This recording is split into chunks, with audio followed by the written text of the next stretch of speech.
Across the vast expanse of space where alien civilizations rise and fall like distant stars, one truth remains constant: the universe has a cruel sense of humor.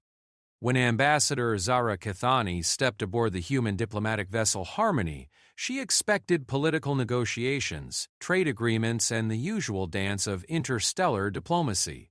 What she didn't expect was to come face to face with a ghost from her past, a human security guard whose eyes held the same gentle storm that once promised her forever, whose smile carried the weight of a love she thought she'd buried among the ashes of her homeworld. In a galaxy where coincidence is as rare as a peaceful first contact, Zara must confront an impossible truth. Either the universe is playing the cruelest joke imaginable, or her dead husband somehow found a way to reach across species, time, and the very fabric of reality itself.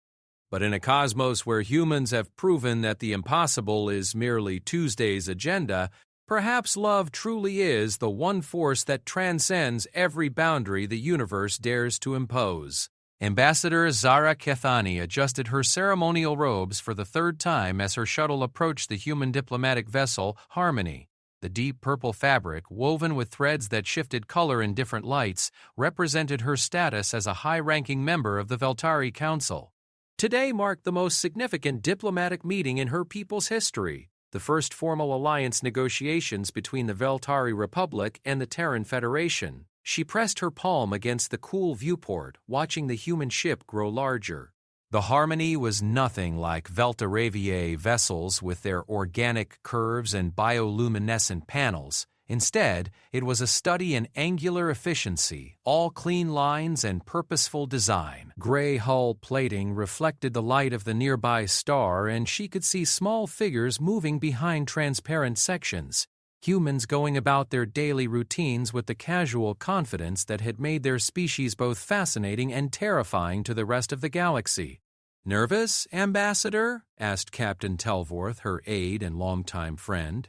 His blue-tinted skin showed concern as he studied her reflection in the viewport. "Cautiously optimistic," Zara replied, though her throat felt tight.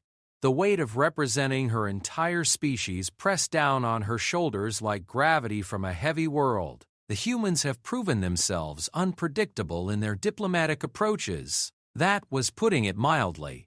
In the 20 years since humanity had burst onto the galactic stage, they had repeatedly defied every prediction and protocol established by older civilizations. They negotiated trade agreements while simultaneously declaring wars they had no business winning. They formed impossible alliances with species that had been enemies for millennia. They treated first contact scenarios like neighborhood barbecues rather than the solemn, carefully orchestrated events they were supposed to be. Most unsettling of all, they had a disturbing habit of succeeding where more experienced species failed. The shuttle's communication system chimed. "Ambassador Kithani, this is docking control aboard the Harmony. We have you on approach vector 7. Please reduce to quarter impulse and prepare for automated docking sequence." The human voice was crisp and professional, but Zara caught an undertone of warmth that she found oddly comforting. Human voices carried emotions differently than Veltari speech, more openly, less filtered through the careful control her people valued. "Acknowledge docking control," Captain Telvorth responded. "Reducing speed and standing by for autodock." Zara moved to her seat and secured the safety restraints, her mind running through the briefing materials one final time. The humans wanted mining rights to 3 asteroid fields in Veltari space. In exchange, they offered advanced defensive technologies and mutual protection agreements. On the surface, it seemed straightforward, but nothing involving humans was ever that simple. Their delegation leader, Admiral Sarah Chen, had a reputation for unconventional thinking. Intelligence reports suggested she had once ended a 3-year conflict by challenging the enemy commander to what humans called a poker game. The fact that she had won using what appeared to be completely fabricated rules only added to the legend. The docking clamps engaged with a subtle vibration that ran through the shuttle's hull. Zara stood and smoothed her robes again, checking that her diplomatic credentials were properly displayed and that her translation device was functioning. The Veltari had learned to speak many galactic languages, but human English remained challenging due to its emotional undertones and cultural references. "Remember," Telvorth said quietly, "they value directness over diplomatic subtlety. Don't take offense if they seem informal." Zara nodded, though she wondered if anything could truly prepare her for human unpredictability. The airlock cycled open with a soft hiss, revealing a bright, clean corridor lined with what appeared to be actual plants. She blinked in surprise. Most ships used artificial decorations, but the humans had installed living vegetation throughout their vessel. "Welcome aboard the Harmony, Ambassador Kethani." The voice made her turn toward the speaker, and the world seemed to tilt sideways. Standing at attention beside the airlock was a human security guard in a crisp blue uniform. Dark hair, strong jawline, and eyes the color of Earth's oceans, eyes that held exactly the same gentle intensity she remembered from her dreams. It was impossible. Absolutely impossible. But there, wearing a name tag that read Security M, Torres stood what could only be described as the human version of her late husband, Kale. Zara's breath caught in her throat. Her hands began to tremble and she gripped the doorframe to keep from falling. The translation device at her collar emitted a confused static burst as her thoughts became too chaotic to process. The human Torres stepped forward with professional concern. "Ambassador, are you all right? The gravity here might be different from what you're used to. We can adjust the local field if needed," his voice. Even filtered through the translation device, the cadence and tone were achingly familiar. Kale had spoken with that same careful consideration for others, that same underlying warmth that made everyone around him feel valued and protected. Forgive me," Zara managed, forcing herself to straighten. The transition was more jarring than expected. Torres nodded understanding, but his eyes, those impossible, familiar eyes, remained focused on her with the kind of attention Kale had always given to details others might miss. "No problem at all. Deep space travel affects everyone differently. I'm Marcus Torres, head of security for the diplomatic section. I'll be escorting you to the conference room, Marcus." Even the name felt like an echo across species and space. Kale's full name had been Kale Marcus Velthani, the second part indicating his bond status to her family line. The coincidence sent another wave of vertigo through her system. "This is Captain Telvorth," she said, gesturing to her aide who was watching the exchange with puzzled concern. "He serves as my cultural advisor and witness to these proceedings." "Captain," Torres acknowledged with a slight bow that seemed both respectful and natural. "Admiral Chen is looking forward to meeting with you both. She's asked me to give you a brief tour on the way if you're interested. Help you get a feel for how we do things aboard a Terran vessel." Zara found herself nodding before her rational mind could intervene. The logical thing would be to proceed directly to the negotiations, maintain professional distance, and not allow personal phantoms to interfere with her duties. But something deeper than logic was driving her responses now. They began walking through corridors that somehow managed to feel both functional and welcoming. The lighting was softer than standard galactic protocols recommended, and the plants she had noticed were everywhere, climbing walls, hanging in alcoves, creating small gardens at intersection points. "We find that living environments help with morale during long deployments," Torres explained, noticing her attention to the greenery. "Most of our crew serve 6-month rotations, and a little piece of home makes the time pass easier." "Your homeworld must be very beautiful," Zara said, then immediately regretted the personal comment. She was supposed to be maintaining diplomatic objectivity, not engaging in casual conversation about planets and homes and the emotional needs of crew members. Torres smiled, the same lopsided expression that Kale had worn when he was pleased about something small and unexpected. "Earth has its moments. Lots of variety, which I think spoils us for other worlds. Where I grew up, we had mountains that touched the clouds and valleys so green they didn't look real." The description hit her like a physical blow. Kale had often talked about wanting to see mountains, having been raised in the flat agricultural districts of their homeworld. He had planned to take her traveling after their bond ceremony to see all the varied landscapes their planet offered. They had never gotten the chance. The war had come first. The Hyvac invasion had swept across their sector like a plague, consuming worlds and leaving nothing but barren rock in their wake. Kale had been part of the defense forces that had held the line long enough for civilian evacuations. Zara had been among the refugees who escaped. He had been among the heroes who didn't. "Are you certain you're feeling all right?" Torres asked, stopping their progress. His concern seemed genuine, not just professional courtesy. "You look like you've seen a ghost." The irony of the phrase made Zara laugh, though the sound came out brittle and strange. "Perhaps I have," she said quietly. Telvorth moved closer, his own concern now evident.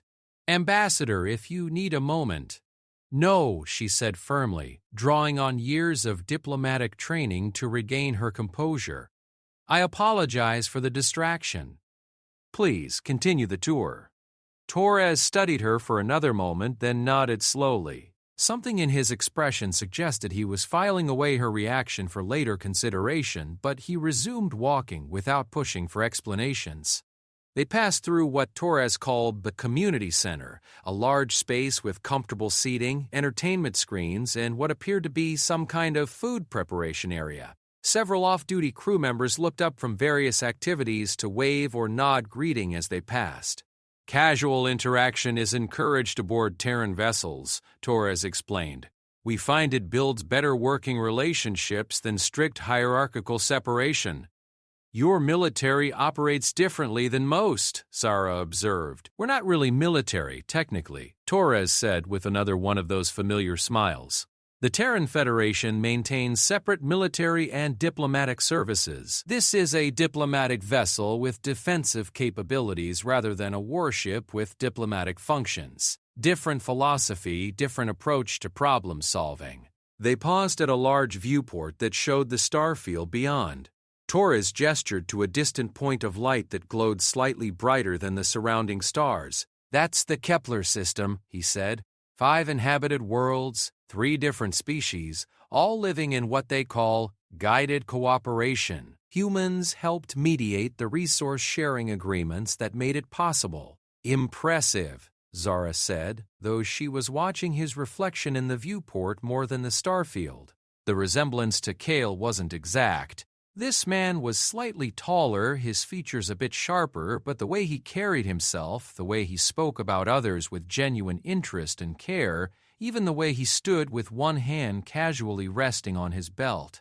The Admiral believes that most conflicts stem from misunderstanding rather than actual incompatible goals, Torres continued. Her approach is to keep talking until everyone figures out what they actually want as opposed to what they think they want. And if talking fails, Torres's expression grew more serious.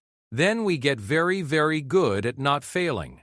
The comment sent a chill through Zara's system. She had read the intelligence reports about human military capabilities. They were a young species, but they had developed warfare technologies that impressed even the old powers. More concerning was their apparent willingness to use those technologies when diplomacy broke down. "Here we are," Torres said as they approached a set of polished doors marked with symbols in several languages. "Conference Room Alpha. The Admiral and her team are already assembled." He touched a panel beside the doors, and they slid open silently. The room beyond was spacious and well lit, with a circular table that somehow managed to look both formal and inviting. 5 humans in various uniforms stood as they entered, led by a woman with silver-streaked hair and sharp, intelligent eyes. "Ambassador Kethani," the woman said, stepping forward with extended hand. "Admiral Sarah Chen, Terran Diplomatic Service. Thank you for making the journey to meet with us." Zara accepted the handshake, noting that humans seemed to prefer physical contact as part of their greeting rituals. "The honor is ours. The Veltari Council is eager to explore possibilities for mutual cooperation." "Excellent. Please, take a seat wherever you're comfortable.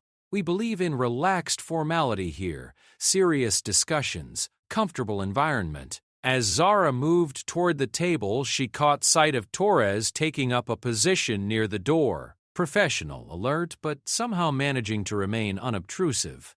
Exactly the way Kale had always positioned himself when she was conducting family business, close enough to help if needed but far enough away to avoid interfering. The similarities were becoming impossible to ignore.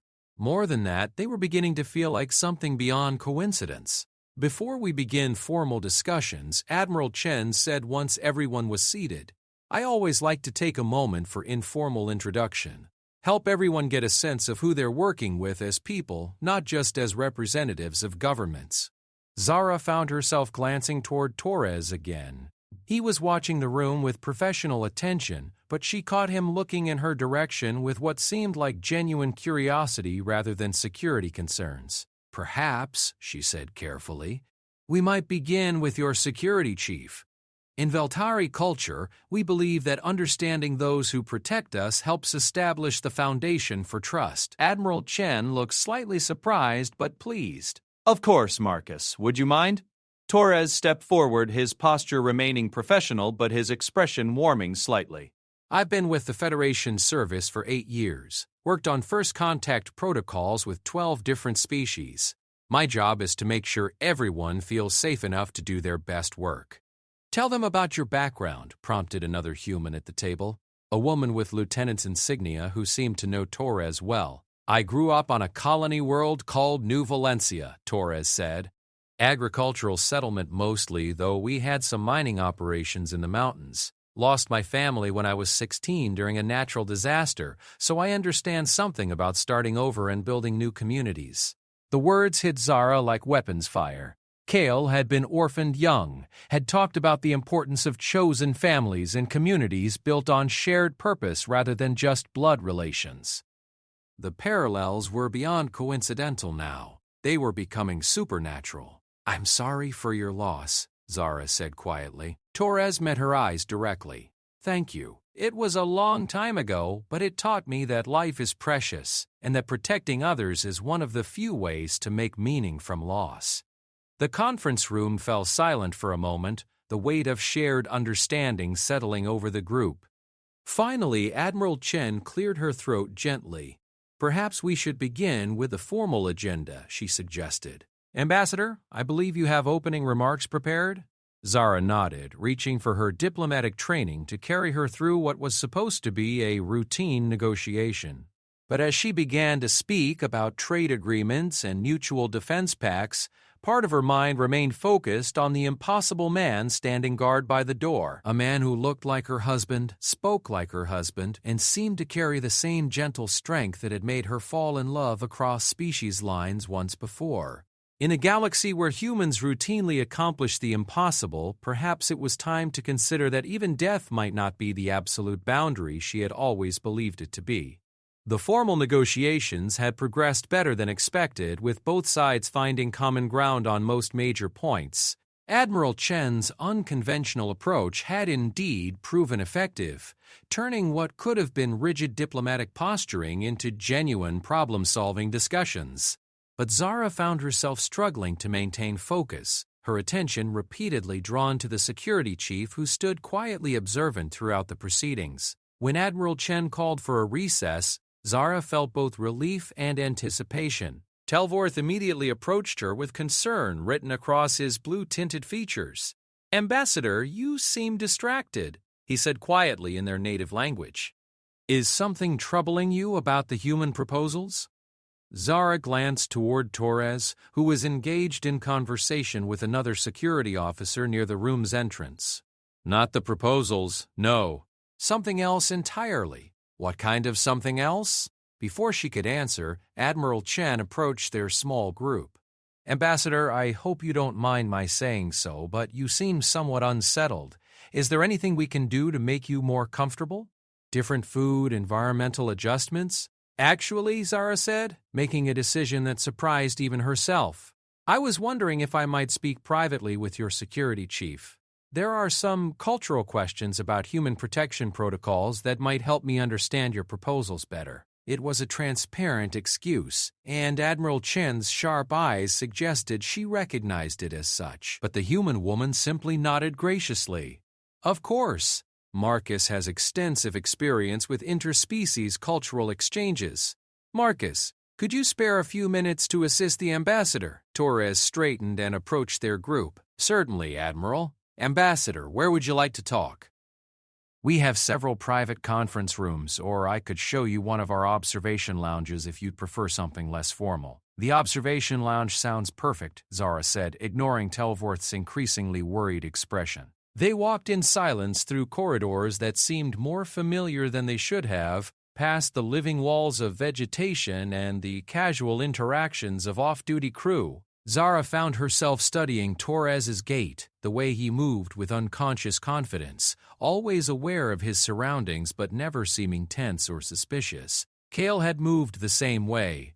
Even in peaceful moments, he had maintained the alertness of someone trained to protect others, but he had worn that responsibility lightly, like comfortable clothing rather than heavy armor. The observation lounge was a circular room with floor-to-ceiling transparent aluminum walls offering a panoramic view of space. Comfortable seating was arranged in small clusters, and soft lighting created an atmosphere of relaxed contemplation. Only 2 other people were present, a human couple sharing quiet conversation near the far wall. This is one of my favorite spaces on the ship, Torres said, leading her to a seating area that provided both privacy and an excellent view of the starfield. Sometimes the universe looks so vast from here that human problems seem manageable by comparison. Do you find human problems particularly challenging? Zara asked, settling into a chair that adjusted automatically to her height and posture. Torres took a seat across from her, maintaining the respectful distance of a professional meeting while still creating an atmosphere conducive to actual conversation. Not challenging exactly, but complicated. We're a young species. Most of the time, we're figuring things out as we go along and hoping we don't mess up too badly before we get it right. That's remarkably honest for a diplomatic encounter. You asked for cultural insight, Torres said with that familiar half-smile. Humans value honesty, sometimes to our own detriment. We tend to say what we think rather than what might be diplomatically advantageous. Zara found herself studying his face in the ambient starlight, looking for differences from her memories. The nose was slightly different, the chin perhaps a bit more pronounced. But the eyes, the way he tilted his head when listening carefully, the unconscious gesture of running his hand through his hair when thinking, all achingly familiar. May I ask you something that might seem unusual, she said finally. Of course. Have you ever had dreams about places you've never been, people you've never met but who feel familiar? Torres's expression grew thoughtful. Actually, yes. More frequently than I'd expect, given my generally practical nature. Dreams about landscapes that don't exist on any world I know. Conversations with people whose faces I can never quite remember when I wake up. He paused, studying her with sudden intensity. Why do you ask? Zara felt her heart rate accelerate. What kinds of landscapes? Rolling hills covered in purple grass, cities built into mountainsides with buildings that seem to grow rather than be constructed, skies with 2 suns that create this amazing layered light I've never seen anywhere else. His voice grew quieter, and sometimes conversations with someone whose voice I can almost place but never quite identify. Someone who makes me feel like I'm home, even though I've never lived anywhere like the places in these dreams. The description made Zara's breath catch. Purple grass and twin suns perfectly described her homeworld before the invasion. The cities built into mountainsides matched the capital where she had grown up, where she had first met Kale during their university years. Mr. Torres, she said carefully, have you ever heard of the concept of soul echoes? I'm not familiar with that term, no. It was a belief among my people that strong emotional connections could transcend physical death, that when someone you loved died, part of their essence might find its way to another compatible spirit in a different body, different species, even different galaxy. She paused, gathering courage. It was considered more philosophy than fact, but there were documented cases. Torres leaned forward slightly, his attention completely focused on her words. What kind of documented cases? Partners who found each other across species lines despite never having met before. People who somehow knew languages they had never learned, possessed skills they had never developed. Individuals who felt inexplicably drawn to places and people connected to their predecessor's life. And you think, Torres began, then stopped as if the words were too strange to speak aloud. "I think," Zara said, her voice barely above a whisper, "that you remind me very strongly of my deceased husband." The silence stretched between them like a bridge neither was sure they should cross. Finally, Torres spoke, his voice careful and thoughtful. What was he like? The question opened emotional floodgates Zara had kept carefully controlled for years. Kind. Incredibly kind, but with strength underneath that made you feel safe just being near him. He had this way of listening that made everyone feel heard and valued. He was a protector by nature, but he wore that responsibility lightly, like it was just part of who he was rather than a burden he carried. Torres nodded slowly. What happened to him? War, the high-vac invasion of our sector. He was part of the defense forces that bought time for civilian evacuations. She stopped, unable to continue. He died protecting others, Torres finished softly. Yes. They sat in silence, watching stars wheel slowly past the transparent walls. Finally, Torres spoke again. I've always felt like I was looking for something I couldn't name, like there was a part of my life missing that I needed to find. When I chose security work, it felt right, in a way that went deeper than career satisfaction. And sometimes, in quiet moments like this, I feel like I'm supposed to be protecting someone specific, though I've never been able to figure out who. Zara felt tears gathering, the first she had shed for Cale since the memorial services years ago. His name was Cale Marcus Valfani. He would have been fascinated by humans and your approach to diplomacy. He believed that most conflicts could be resolved through understanding and patience. Cale Marcus, Torres repeated slowly. That's, my full name is Marcus Cale Torres. I've never liked the middle name much, never knew why my parents chose it.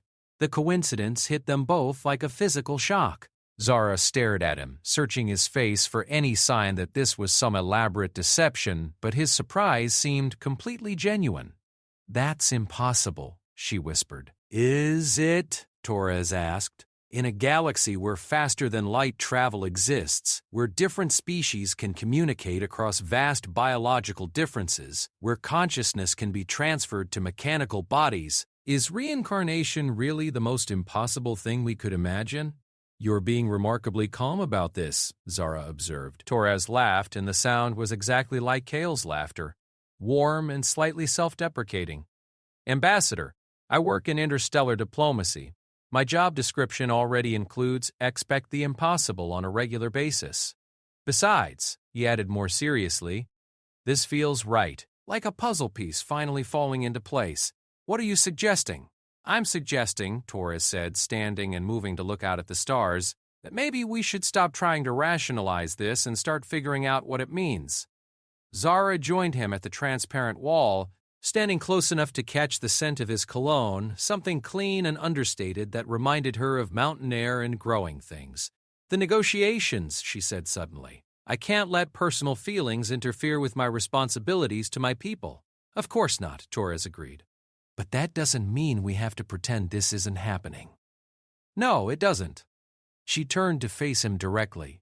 Marcus Cale Torres, would you be willing to spend time with me beyond these official duties? Not as ambassador and security chief, but as ourselves?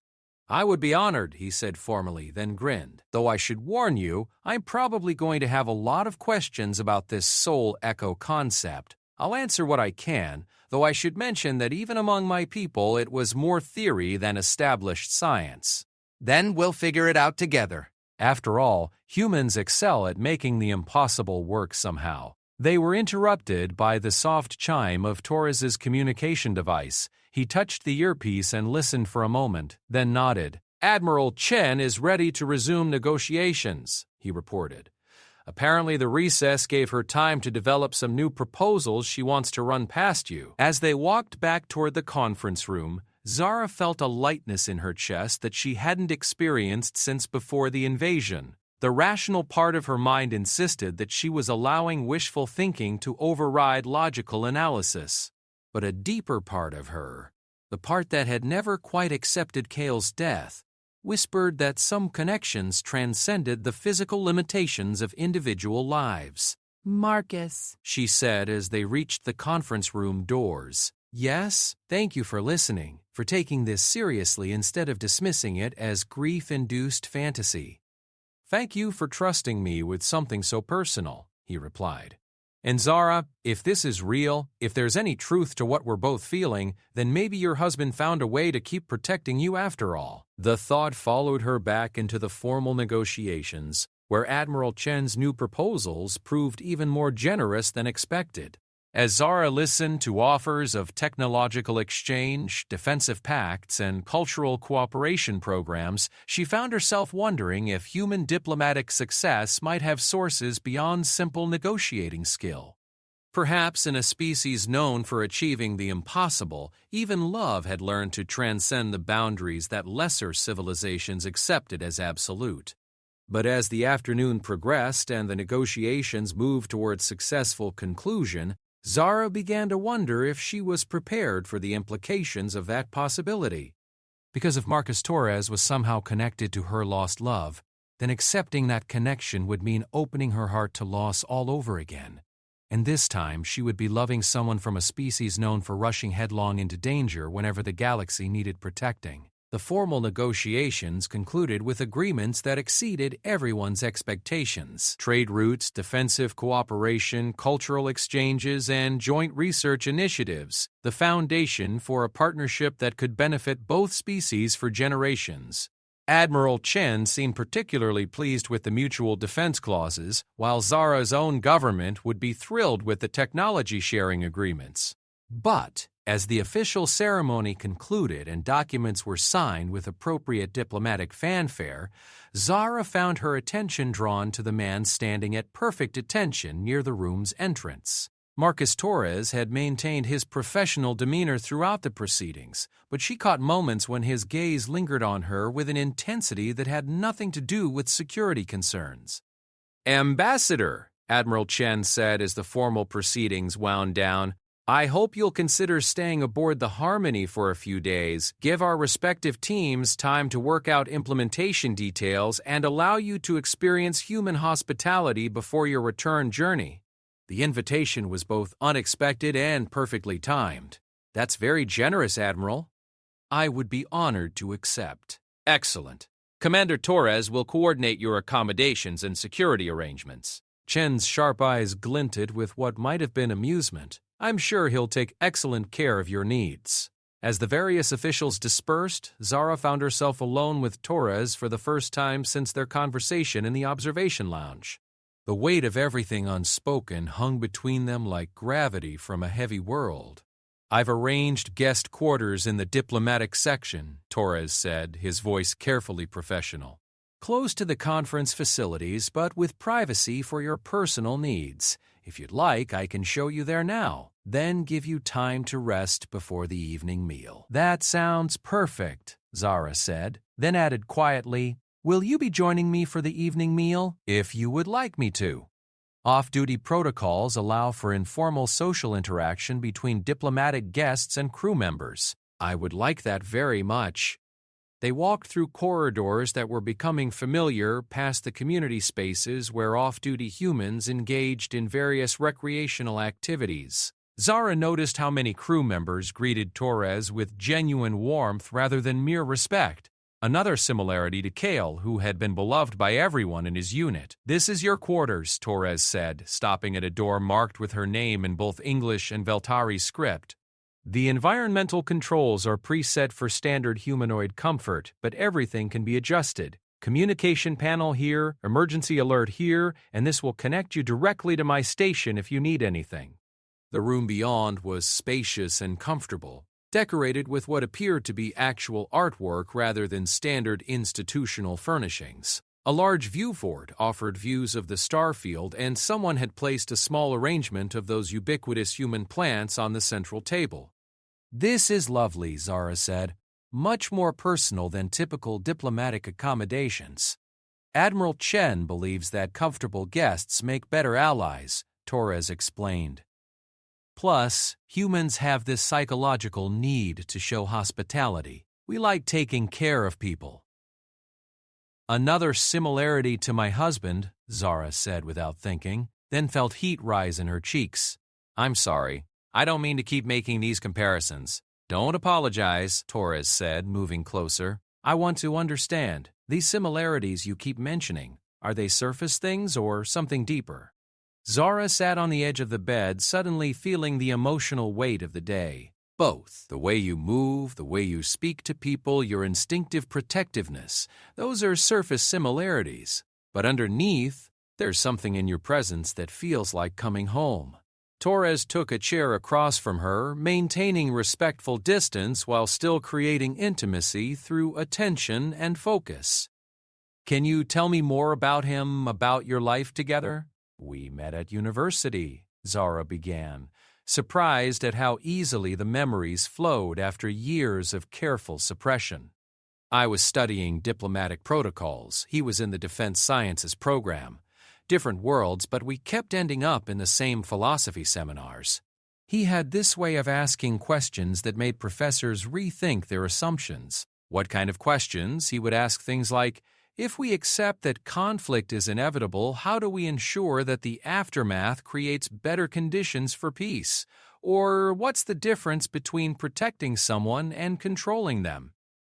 Deep questions wrapped in simple language. Torres nodded thoughtfully. "Those are the kinds of questions that keep me awake at night sometimes, wondering if the security I provide actually makes people feel safer or just reminds them that there's danger to be protected from." The parallel made Zara's chest tighten. Kale used to lie awake thinking about exactly the same thing. He would say that the best protection was invisible, people feeling safe enough to live freely without constantly remembering why safety was necessary. "How long were you together?" 5 years, 3 years of courtship, 2 years of formal bonding. "We were planning to start a family when the invasion began." Zara's voice grew quiet. "In Veltari culture, bonding is more than human marriage. It's a psychic connection as well as emotional and physical.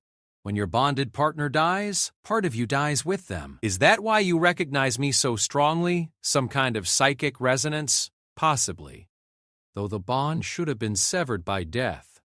Zara looked up at him, searching his face for answers that might not exist, unless it wasn't. Torres stood and moved to the viewport, his expression troubled. "I need to tell you something. Since our conversation this afternoon, I've been having flashes of memory that aren't mine. Images of places I've never been, conversations in languages I don't speak but somehow understand." "What kinds of images?" "A ceremony with purple flowers and silver ribbons. Someone wearing robes like yours, but younger. Dancing that follows patterns I've never learned, but somehow know." He turned to face her. And through it all, the overwhelming feeling that I was exactly where I was supposed to be, with exactly the person I was meant to be with. Zara felt her breath catch. The ceremony he described matched their bonding ritual perfectly, down to the specific flowers that grew only on her homeworld. "That's impossible unless," she began, then stopped. "Unless what? Unless somehow, when Kale died, his consciousness found its way to your body. But that would mean—" She couldn't finish the thought. "That would mean what happened to your husband's original consciousness?" Torres asked gently. "Yes. What if it didn't replace anything? What if it just merged? Two spirits sharing the same space, both authentic, both complete." The concept was beyond anything Zara had considered. "I don't know if that's possible. In a galaxy where humans routinely accomplish the impossible," Torres said, echoing her earlier thoughts, "maybe we should be asking whether it's happened, not whether it's possible." A soft chime indicated an incoming message. Torres touched his communication device and listened, then nodded. "Dinner is being served in the informal dining room. Are you ready, or would you prefer to rest longer?" "I'm ready," Zara said, though she felt anything but prepared for an evening of social interaction while processing revelations that challenged everything she thought she knew about life and death. The informal dining room was smaller than the conference facilities, with round tables that encouraged conversation and ambient lighting that made everyone look relaxed and approachable. Admiral Chen waved them over to a table where several other senior officers were already seated. "Ambassador, I hope you're finding your quarters comfortable." Chen said as they joined the group. Very much so, thank you. The hospitality aboard the Harmony has been exceptional. We try to treat our guests as friends rather than diplomatic assets, said the woman Zara recognized as Lieutenant Commander Sarah Kim, the ship's cultural specialist. It makes for better conversation and usually better outcomes. Speaking of conversation, interjected Commander David Park, the ship's science officer, I've been reading about Veltahari philosophy. Your people have some fascinating theories about consciousness and identity. Oh no, Torres muttered good-naturedly. Don't get Park started on consciousness theories unless you have all night. Actually, Zara said, glancing at Torres, I find the topic quite relevant. Commander Park, what specifically interests you about our theories? The concept of persistent identity beyond physical death. Your philosophers suggest that consciousness isn't tied to specific biological structures the way most species believe, that under certain circumstances, essential identity can transfer or persist in ways that transcend individual mortality. The conversation was hitting remarkably close to the questions that had consumed Zara's thoughts all day. Those are considered theoretical frameworks rather than established science, she said carefully. But there are documented cases, aren't there? Park pressed enthusiastically. Instances where individuals demonstrated knowledge or abilities that couldn't be explained through normal learning processes. A few, Zara admitted, though they're difficult to verify scientifically. The really interesting part, Park continued, is how those theories might interact with quantum consciousness models we've been developing. If consciousness exists partly in quantum states that aren't confined to specific neural structures, then transfer between compatible biological systems becomes theoretically possible. Torres was listening with intense attention. Compatible biological systems? Similar brain structure, similar neurological patterns, compatible quantum resonance frequencies. The chances of finding truly compatible systems across species would be astronomical, but not impossible. Admiral Chen raised an eyebrow. Commander, are we discussing this as abstract philosophy, or do you have reason to believe there's practical application? Just theoretical interest, Park said quickly, though his gaze flickered between Zara and Torres with obvious curiosity. The meal proceeded with lighter conversation, but Zara found herself studying the human crew members with new attention. Their casual interactions, their obvious affection for each other, their comfortable assumption that tomorrow would bring new challenges that could be met with teamwork and determination, it all reminded her of the defense unit Kale had belonged to. After dinner, Torres escorted her back toward her quarters, but they took a detour through the ship's recreational areas. The observation lounge was busier now, with several small groups engaged in quiet conversation or individual contemplation. This is where I usually end my shifts, Torres said, leading her to a secluded seating area. Something about watching the stars helps put things in perspective. They settled into comfortable chairs, the vast starfield spreading before them like a tapestry of possibilities. For a while, they sat in their own thoughts, each lost in their own thoughts. Marcus, Zara said finally. Yes? If this is real, if you somehow carry part of Kale's consciousness, what does that mean for us? For any relationship we might develop? Torres considered the question seriously. I think it means we have to be honest about what we're feeling and why. If I'm drawn to you because of inherited memories, that's different from being drawn to you as myself. And if you care for me because I remind you of someone you lost, that's not fair to either of us. And if it's both? If there's genuine connection alongside the inherited elements? Then we figure it out together, Torres said. Carefully, honestly, with full awareness of how complicated and potentially painful this situation could become. Zara reached for his hand, and when their fingers touched, she felt a jolt of recognition that went beyond the physical. It was like touching a memory made flesh, familiar and comforting and achingly real. I want to try, she said quietly. Whatever this is, whoever you are, I want to understand it. Torres squeezed her fingers gently. So do I. But Zara, we need to consider what happens if this is real. If I do carry part of Kale's consciousness, then I might also carry his memories of how he died. And those memories might include things you're not prepared to handle. The warning sent a chill through her system, but she didn't release his hand. "Then we'll face that together too?" "Together," Torres agreed, and in his voice she heard both the gentle strength she remembered and something new, a human determination to make the impossible work. As they sat watching the stars wheel past, Zara found herself wondering if the universe had somehow conspired to give her a second chance at love. But she also wondered whether that gift came with a price she wasn't yet prepared to pay. 3 days into her stay aboard the Harmony, Zara had established a routine that somehow felt both new and familiar. Mornings were spent working with the various human departments to finalize implementation details for their new alliance. Afternoons found her in conversations with Marcus that ranged from casual getting-to-know-you discussions to deeper explorations of the impossible connection they both felt, but it was during their evening walks through the ship's corridors that the most troubling developments occurred. "The headache started yesterday," Marcus was explaining as they strolled through the community center. "Not pain exactly, but pressure. Like someone trying to remember something that's locked away in a room they can't quite find the key to." Zara felt a chill of recognition. Kaal experienced something similar in the weeks before the invasion.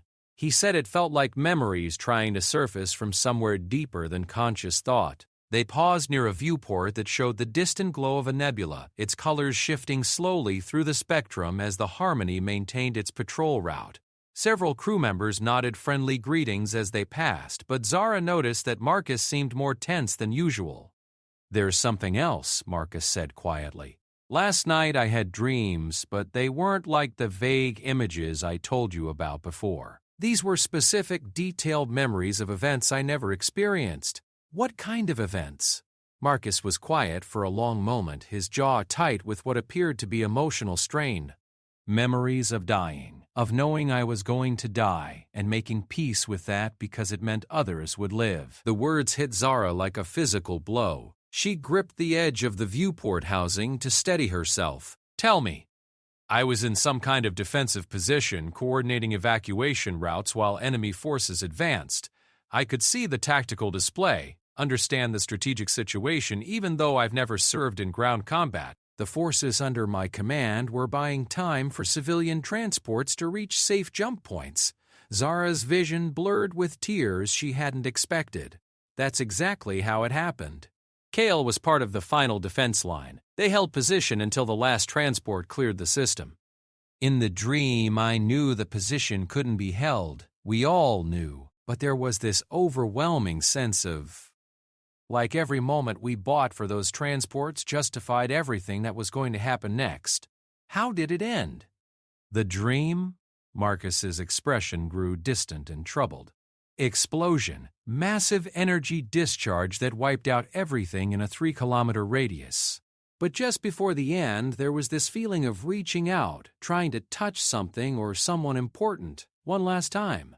Zara felt the tears flowing freely now. The defense forces detonated the primary power station to prevent the HIVAC from using it as a staging area. The explosion was visible from orbit.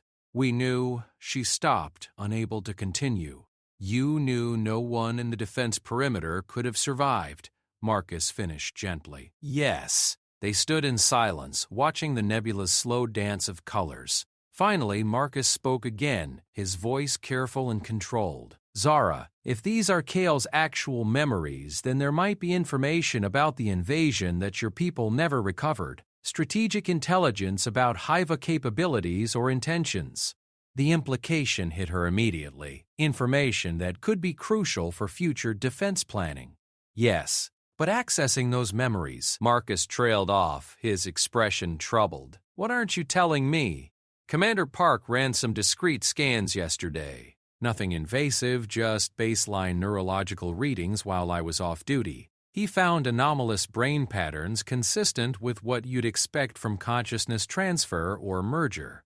"That's good news, isn't it? It suggests this is real, not just psychological coincidence. It also suggests that the integration isn't stable. The foreign memories are creating neural stress patterns that could become dangerous if they continue to surface at the current rate." Zara felt cold dread settling in her stomach. Dangerous how? Potentially fatal. If Kale's consciousness is trying to fully manifest while my consciousness is still present, the resulting neural conflict could cause complete cognitive breakdown. There has to be something we can do. Park thinks there might be, but the process would involve deliberately triggering the memory integration under controlled conditions, essentially helping Kale's consciousness surface completely so that it can either merge properly or separate cleanly. And if it separates, Marcus met her eyes directly. Then Kale gets to say goodbye properly, and Marcus Torres dies in the process. The stark reality of the choice hit Zara like weapons fire. She could potentially reunite with her lost love, but only by sacrificing the man standing before her, a man who had become important to her in his own right. No, she said firmly. There has to be another option. Maybe there is, but Zara, you need to understand something else. The memories that are surfacing, they're not just about the battle. There are personal memories, too. Memories of our relationship, our time together. What do you mean? Marcus's expression grew soft and vulnerable.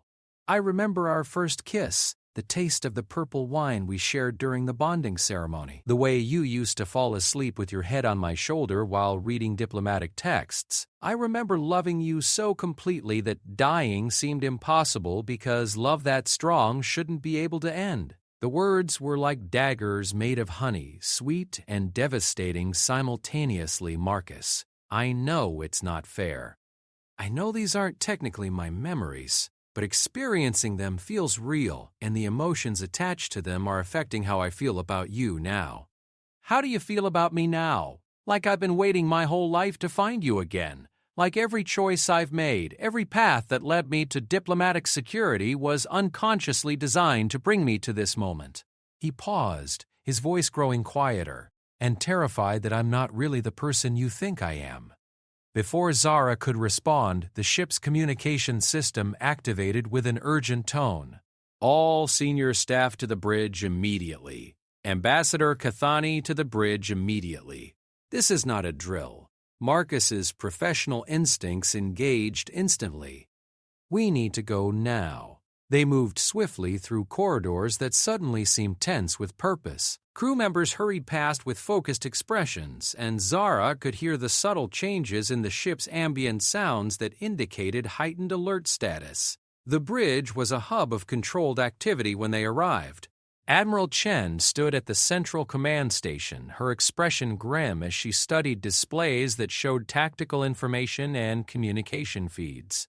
Ambassador, Chen said without preamble, we've received distress signals from the outer colony of New Helvetia.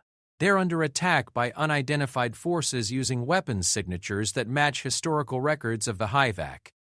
Zara felt the blood drain from her face. That's impossible! The HFY were destroyed years ago. Apparently not completely, Chen replied. The attacking force is small but highly advanced. They've already overwhelmed New Helvetia's defensive systems and are moving toward the civilian population centers. What's our response? The Harmony is the closest Federation vessel. We're changing course to intercept, but we won't arrive for 6 hours. By then, Chen didn't finish the sentence. By then it will be too late, Zara said quietly. How many people on New Helvetia? 40,000 civilians, mostly human families with some mixed-species communities. The number hit Marcus like a physical blow. Zara could see his expression change, becoming focused and determined in a way that reminded her painfully of Kale during the invasion. Admiral, Marcus said, what are our tactical options? Limited. The attacking force appears to be using some kind of adaptive shielding that makes conventional weapons less effective. Our only advantage is superior numbers if we can get other ships to the battle zone. What about unconventional weapons? Marcus pressed. Strategies based on psychological warfare or exploiting known HFY behavioral patterns. Chen looked surprised. Commander Torres, since when are you an expert on HFY tactics? Marcus hesitated, glancing at Zara. I've been studying historical records as part of my security training. The HFY have consistent vulnerabilities related to their hive mind coordination systems. It was a plausible explanation, but Zara could see the truth in his eyes. The tactical knowledge was coming from Kale's memories, surfacing under the pressure of crisis exactly as it had during the original invasion. What kind of vulnerabilities? Chen asked. Their coordination depends on quantum-entangled communication networks. Disrupt the network hubs and individual units become less effective, but the disruption has to be precisely timed and coordinated across multiple attack vectors. Chen studied him with sharp attention. That's remarkably specific intelligence, Commander. The defense forces that fought them developed countermeasures, Marcus said, his voice growing more confident as he accessed memories that weren't quite his own. Strategies that worked, at least temporarily. Why temporarily? Because the countermeasures required. Marcus stopped, his expression growing pained. They required someone to get close enough to manually overload the hub systems. A one-way mission. Admiral Chen looked between Marcus and Zara with growing understanding. Commander Torres, are you suggesting what I think you're suggesting? I'm suggesting that 40,000 innocent people are about to die unless someone is willing to use tactics that have been proven effective against the Hivewhack, Marcus replied firmly. And I happen to have access to detailed knowledge of those tactics. Access from where? Chen demanded. The bridge fell silent except for the soft hum of systems and the occasional beep of incoming data. Zara realized that everyone was looking at Marcus, waiting for an explanation that would sound either brilliant or insane. Admiral, Zara said quietly, I believe your security chief may have access to information from unconventional sources. Information that could save those people. Chen studied them both for a long moment, her sharp intelligence clearly processing implications and possibilities that shouldn't exist. Commander Torres, she said finally, regardless of where this knowledge comes from, do you believe you can develop an effective tactical response? Yes, ma'am, but it will require close coordination with the colony's remaining defensive systems and precise timing from our weapons crews. Then make it happen. You have full tactical authority as of now. As Marcus moved to the tactical station and began coordinating with the weapons crews, Zara watched the transformation with growing dread. The man she was falling in love with was disappearing, replaced by someone who moved with Kale's confidence and spoke with Kale's tactical expertise. She was getting her husband back just in time to watch him sacrifice himself all over again. Admiral, she said quietly, moving closer to Chen. There's something you need to know about what's happening to your security chief. Chen glanced at her, then at Marcus, who was deep in conversation with the tactical team. I had a feeling there might be. Want to brief me while he works? As Zara began to explain the impossible truth about consciousness transfer and inherited memories, she kept watching Marcus coordinate a defense plan that could save 40,000 lives. But she also knew that successfully accessing Kale's tactical memories might trigger the complete consciousness integration that Commander Park had warned could be fatal. She was about to lose someone she loved all over again, and there was nothing she could do to stop it. The tactical station had become the center of controlled chaos as Marcus coordinated the most complex military operation the Harmony had ever attempted. 3 hours remained until they reached New Helvetia, and the intelligence reports were growing increasingly grim.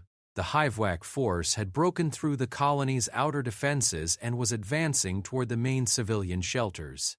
Weapons teams Alpha and Beta synchronize your targeting systems to these exact coordinates, Marcus called out, his voice carrying an authority that seemed to come from deep experience rather than training.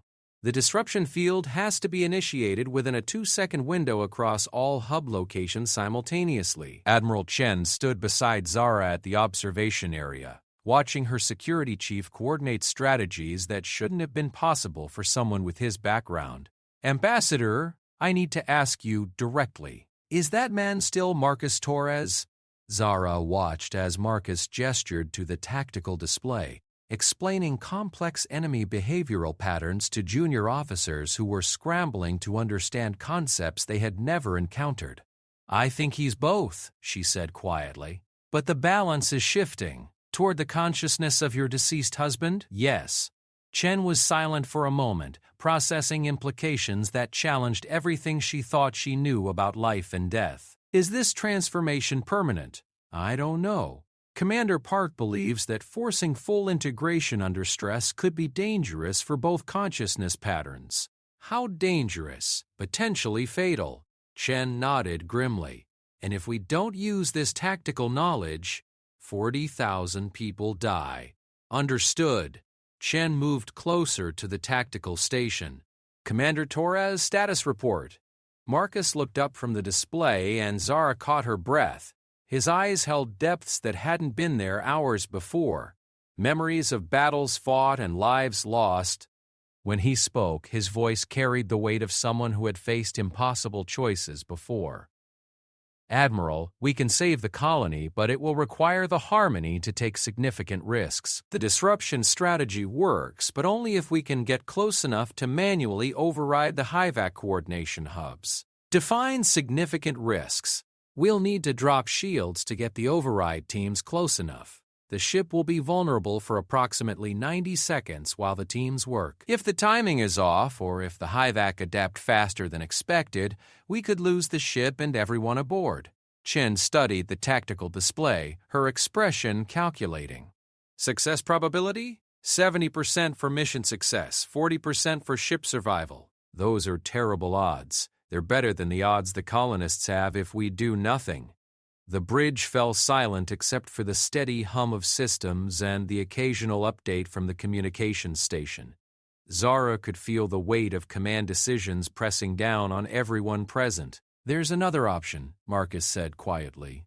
What option? A single-person infiltration mission. One person in a small craft equipped with override charges and jamming equipment. The mission probability increases to 90% for colony survival, but it's a suicide mission, Chen finished. Yes, ma'am. Zara felt the world tilt around her. It was the invasion all over again. Kale preparing to sacrifice himself to save others, while she stood helpless and watched the man she loved choose duty over survival. Commander Torres, she said, stepping forward, may I speak with you privately? Marcus glanced at Admiral Chen, who nodded permission. They moved to a quiet corner of the bridge where their conversation wouldn't be overheard by the working crew. You can't do this, Zara said without preamble. I have to. Those people are not your responsibility. You're a security officer on a diplomatic vessel, not a soldier in a planetary defense force. Marcus's expression grew gentle but determined. Zara, you know as well as I do that responsibility isn't about job descriptions. It's about having the ability to help and choosing whether to use it. This is, or is it both of us, making the same choice for the same reasons? Marcus reached for her hand, his touch warm and familiar. I've been thinking about what you said regarding soul echoes and consciousness transfer. What if the reason Kale's consciousness found its way to me wasn't random? What if it was because we're fundamentally compatible people who would make the same choices in the same situations? That's a beautiful theory, but it doesn't change the fact that I can't watch you die twice. You're not watching me die. You're watching me do what needs to be done to protect innocent people. The same thing Kale did, the same thing Marcus Torres would do if he had the knowledge and ability to make a difference. Zara felt tears gathering despite her efforts to maintain composure. There has to be another way. Admiral Chen, incoming transmission from New Helvetia, called the communications officer. Colony administrator requesting immediate assistance. HIVAC forces have breached the primary shelter complex. Chain acknowledged the report, then turned to Marcus. Commander, how much time do we have to implement either strategy? 20 minutes to prep for full ship engagement, 5 minutes to prep for infiltration mission. And if we wait until we arrive to make the decision, then we'll be too late for either option to work effectively. The impossible choice crystallized in front of them all: risk everyone to save everyone, or sacrifice one to save many. Zara understood the mathematics of command decisions, but understanding didn't make acceptance any easier. There's a third option, she said suddenly. Both Marcus and Admiral Chen turned to her with surprise. I go with him. Absolutely not, Marcus said immediately. Hear me out. If this is really about accessing Kale's tactical memories, then I might be able to help stabilize the consciousness integration. In Veltahiri bonding, partners can share mental resources during times of stress. Ambassador, Chen interjected, you're a diplomat, not a soldier. I'm also the person most qualified to help Marcus access the memories he needs without losing himself in the process. Zara turned to Marcus. And if this mission really is as dangerous as you believe, then I want to face it together. Marcus stared at her, his expression cycling through surprise, admiration, and deep concern. Zara, if something goes wrong, then at least I'll know I tried to protect the person I love instead of standing aside and watching him sacrifice himself for others. She met his gaze directly. Again! Admiral Chen looked between them, her sharp intelligence clearly processing the emotional and tactical implications of the proposal. Commander Torres, would Ambassador Kethani's presence improve mission success probability? Marcus was quiet for a long moment, and Zara could see him accessing memories and knowledge that belonged to both his identities. Actually, yes. If she can help me maintain cognitive stability while accessing tactical memories, the success probability increases significantly. How significantly? 95% for colony survival, 70% for mission team survival. That's still a 30% chance of death, Chen pointed out. It's also a 70% chance of life, Zara said firmly. Better odds than Kale had during the original invasion. Chen studied them both with the calculating expression of a commander weighing impossible options. Commander Torres, can you have an infiltration plan ready in 5 minutes? Yes, ma'am. Ambassador, are you certain about this decision? Completely certain. Then may whatever gods watch over diplomats and soldiers help you both. The next 5 minutes passed in a blur of preparation and planning. Marcus outlined the mission parameters while Zara coordinated with her aide to ensure that her government would understand her choice, regardless of the outcome. Emergency overrides, tactical equipment, personal messages in case the worst happened. But as they prepared to board the small infiltration craft, Zara realized that something fundamental had changed in Marcus's demeanor. The integration of memories seemed more complete now, creating a personality that felt like a true merger rather than one consciousness wearing another's memories. Zara, he said as they performed final equipment checks, I need you to understand something. If this works, if we succeed and survive, I won't be exactly the same person you've been getting to know these past few days. What do you mean? I mean that Marcus Torres and Kale Marcus Velpani are becoming something new. Someone who carries both sets of memories, both personalities, both approaches to life. He paused, studying her face carefully. I don't know what that person will be like or whether you'll be able to love him the way you loved Kale or were beginning to love Marcus. Then we'll figure it out together, Zara said, echoing his earlier words. After all, humans excel at making the impossible work somehow. Marcus smiled, an expression that carried both Kale's gentle warmth and Marcus's determined optimism. I love you, Zara, both versions of me, completely and without reservation. I love you too, all of you, whoever you turn out to be. The infiltration craft was small and built for stealth rather than comfort. As they strapped themselves into the pilot seats, Zara felt a familiar mixture of terror and determination that reminded her of the evacuation shuttles during the original invasion. But this time she wasn't running from danger, she was flying toward it with the person she loved. Infiltration craft Shepard to Harmony Control, Marcus said into his communication system. Ready for launch. Shepard, this is Admiral Chen. Good hunting, and remember, 40,000 people are counting on you. Understood, Admiral. See you on the other side. The small craft separated from the Harmony with barely perceptible acceleration, immediately engaging stealth systems that would make them nearly invisible to high-back sensors. Through the forward viewport, Zara could see New Helvetia growing larger, a small world that should have been peaceful, now scarred by energy weapons and covered in smoke. There, Marcus said, pointing to a cluster of structures near the planet's northern pole. The coordination hubs are integrated into those 3 facilities. We'll need to hit them simultaneously to prevent the network from compensating.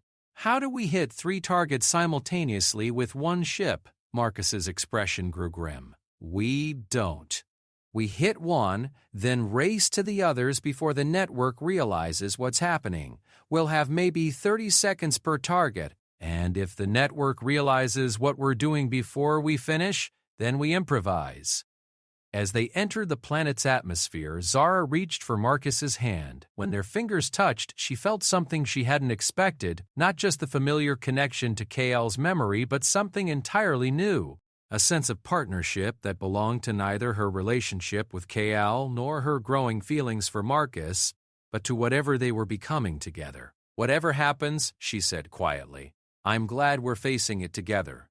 "So am I," Marcus replied, his voice carrying harmonics of two different people who had somehow become one. "Now let's go save some people."